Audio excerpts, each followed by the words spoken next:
Look at this rooftop. Does yours look similar? Then there's some measures you should take before the warm weather comes. This mass amount of icicle buildup in your gutters is known as an ice dam. I spoke to the owner of Seal Right Roofing here in Shelby Township, Scott DeLucia, who says flooding can be an expensive side effect of these dams.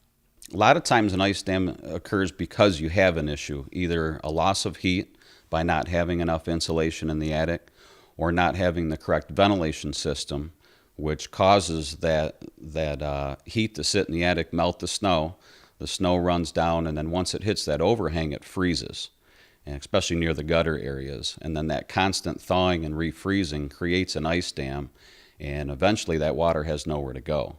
So it'll back up and eventually leak into the home. So how can you protect your roof from these harmful ice dams? The main thing is to get the snow off of the roof, snow and ice dams, and we do provide those services.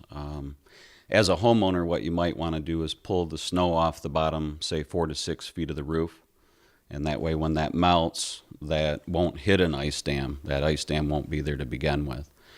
We've been experiencing some warmer temperatures this past week, so if you're beginning to notice some roofing issues, call a professional as soon as possible. If it's that bad and it's coming into the home, you probably want to call a professional at that point to pinpoint whether or not it is just an ice dam or if they're actually having a problem with the roof. And it's going to be hard for a homeowner to get up there and assess that. So that's something that a professional could come out and do.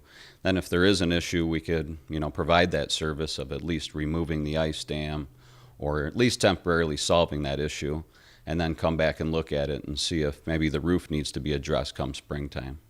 If your gutters are filled with icicles, either rake them off yourselves or call a professional to avoid flooding. For Shelby This Week, I'm Ciaramitaro.